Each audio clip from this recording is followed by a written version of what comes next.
ఈ యొక్క కార్యక్రమాన్ని నిర్వహించిన సిరాజ్ భాయ్ గారికి, అలాగే ఈ కార్యక్రమాన్ని ఏర్పాటు చేసిన ఈ యొక్క షాదీఖానా సభ్యులందరికీ నా హృదయపూర్వక నమస్కారాలు తెలియజేసుకుంటున్నాను. ముఖ్యంగా ఈరోజు నేను ఇక్కడ రావడానికి కారణం మా సిరాజ్ భాయ్ గారితో ఉన్న కొన్ని పరిచయాలతో నేను ఇక్కడికి రావడం జరిగింది. గతంలో వించిపేట 40వ డివిజన్ కార్పొరేటర్గా నా రాజకీయ రంగ ప్రవేశం మొదలుపెట్టాను. అలాగే అక్కడ కార్పొరేటర్గా ఎన్నో సంక్షేమ పథకాల ద్వారా ప్రజలకి చేరువయ్యి ప్రతి ఒక్కళ్ళకి నా వంతు ఏదైనా అవసరాలుంటే అవసరాలు తీరుస్తూ ప్రజల ఆదరాభిమానాలు పొందుతూ ముందుకు సాగాను నేను.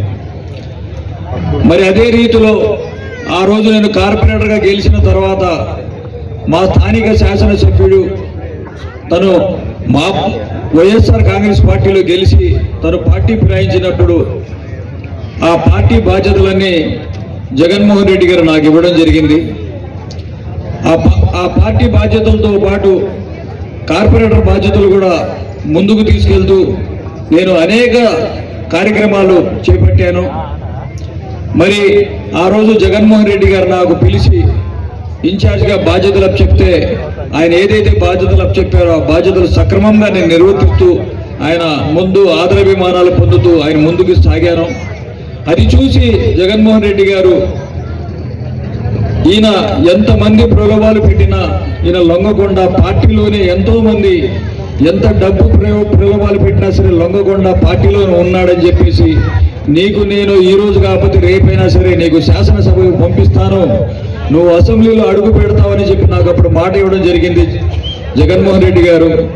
ఆ మాట నిలబెట్టుకొని ఈరోజు నాకు పశ్చిమ నియోజకవర్గానికి ఒక మినిస్టర్గా ఇక్కడ మాజీ మినిస్టర్గా ఉన్నా కూడా ఇక్కడ మా సామాజిక వర్గానికి ముస్లిం మైనార్టీలకి నేను మేలు చేయాలి, ఈ యొక్క సామాజిక వర్గంలో ఒక మనిషి ఉన్నాడు, నా కష్టకాలంలో జెండా మోసాడు, ఆ వ్యక్తికి నేను టికెట్ ఇవ్వాలి అని చెప్పేసి జగన్మోహన్ రెడ్డి గారు గొప్ప మనసుతో నాకు ఇక్కడ పశ్చిమ నియోజకవర్గ శాసనసభ్యుడి టికెట్ నన్ను ఇచ్చారు.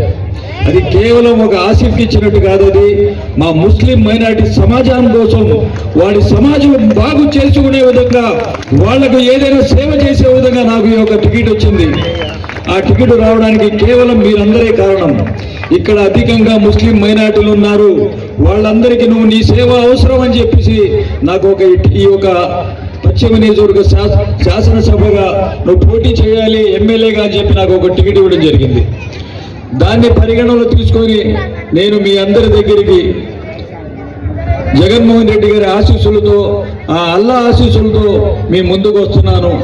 నన్ను ఆదరించండి. ఒక బిడ్డగా, ఒక తమ్ముడిగా, ఒక అన్నగా, మీ ఒక సోదరుడిగా నన్ను ఆదరించండి. మీ ముందుకు వస్తున్నాను.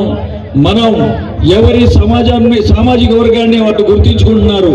జగన్మోహన్ రెడ్డి గారు కూడా వారి సామాజిక వర్గాల్ని మెరుగుపరుచుకునే విధంగా సీట్లు కేటాయిస్తున్నారు. ఇక్కడ అధికంగా మేము 60,000 మంది ఉన్నాము ఇక్కడ పశ్చిమ నియోజకవర్గంలో. ఇందాక సిరాజ్ భాయ్ గారు చెప్పారు, ఎవరైతే అధికంగా సామాజిక వర్గం, మా సామాజిక వర్గం పర్సెంటేజ్ కూడా చెప్పడం జరిగింది. ఎవరైతే ఇక్కడ సామాజిక వర్గ తమాషా ప్రకారం ఇక్కడ సీట్లు కేటాయిస్తున్నారు జగన్మోహన్ రెడ్డి గారు. మనం అందరం కలిస్తే విజయం మనదే. మనం అందరం ఒక మాట మీద నిలబెడితే విజయం మనదే. మనం ఎవరికైనా ఓటు వేసి గెలిపించే దిశ అడుగులు వేసినా సరే మనమే దానికి ప్రముఖ కారకులవుతాం. మనం మా నిర్ణయం మనమే తీసుకోవాలి. తప్పకుండా మనం తీసుకునే నిర్ణయానికి మనం అందరం ఒక మాట మీద ఉండాలని చెప్పేసి ఈ సభాముఖం ద్వారా మిమ్మల్ని అందరినీ నేను భయపడుతున్నాను. మాకు ఇచ్చిన ఈ అల్లా ఇచ్చిన అవకాశం ఇది. ఈ ఒక నా కష్టాన్ని గుర్తించి ఆ దేవుడు నాకు ఇచ్చిన అవకాశం ఇది. జగన్మోహన్ రెడ్డి గారు ఆయన మాట నిలబెట్టుకొని మీ ముస్లిం సమాజం మొత్తం నీకు ఎమ్మెల్యే చేస్తారు, నువ్వు అసెంబ్లీలో అడుగుపెట్టి మీ ముస్లిం మైనార్టీల కోసం, వాళ్ళ హక్కుల కోసం నువ్వు మాట్లాడాలి ఆసిఫ్ అని చెప్పి నాకు జగన్మోహన్ రెడ్డి గారు అల్లా దీవించారు. మీ యొక్క దీవెనలు కూడా నాకు కావాలని చెప్పేసి మీ అందరి దీవెనలు, మీ చల్లని దీవెనలు ఉంటేనే నేను ఒక ఎమ్మెల్యే అవుతాను. మీరు నన్ను ఆదరించండి. మీకు మీ మనిషిగా ఉంటాను, మీలో కలిసి తిరుగుతాను, మీ ఏ సమస్య ఉన్నా సరే ఆ సమస్యను పరిష్కరించే విధంగా మీతో నడుచుకుంటాను, మీరు పిలిచిన వెంటనే మీ దగ్గరికి వస్తాను. ఏ సమస్య ఉన్నా, ఎంతటి సమస్య ఉన్నా నేను వెనకడికి వేసే మనిషిని కాదు. గతంలో కూడా ఎన్ఆర్సీలో ఎంతో మంది నాయకులు బయటికి రావడానికి భయపడుతుంటే నా గురించి ఎవరికైనా అడగండి. నాకు Andhra Pradesh state minority finance corporation chairman గా ఉన్నాను, నేను రాష్ట్ర కార్యదర్శిగా ఉన్నాను. పదవులు పక్కన పెట్టి నేను ఎన్ఆర్సీలో మా ముస్లిం మహిళలందరూ రోడ్డు మీద వచ్చి ఎన్ఆర్సీ కోసం పోరాడుతుంటే వాళ్ళకు సపోర్ట్గా నేను నిలబడ్డాను. ఏ చిన్న సమస్య వచ్చినా పదవులు వస్తుంటాయి పోతుంటాయి, కానీ నా కమ్యూనిటీని చూసి నాకు విఘటిస్తున్నారు. నా కమ్యూనిటీ లేకపోతే నేనెక్కడ అని చెప్పేసి అన్ని సమయాల్లో కూడా నేను ముస్లిం మైనారిటీలకి, మా సోదరులందరికీ నేను చేరువై వాళ్ళ అండగా నిలిచాను. నన్ను ఈ అవకాశం జగన్మోహన్ రెడ్డి గారు ఇచ్చారు. ఆ దేవుడి దయతో, ఆ దేవుడు ఆయన మైండ్లో నాకు ఇవ్వాలనే ఒక ఆలోచన కల్పించాడు కాబట్టి నేను ఈరోజు ఈ వేదిక మీద నిలబడి మీకు మాట్లాడగలుగుతున్నాను. నన్ను ఒక్కసారి ఒక అవకాశం ఇవ్వండి, మన సీటుని మనం కైవసం చేసుకుందాం. ఇదే పశ్చిమ నియోజకవర్గం నుంచి ఎంతో మంది ముస్లిం మైనార్టీలు ప్రాధాన్యత వహించారు.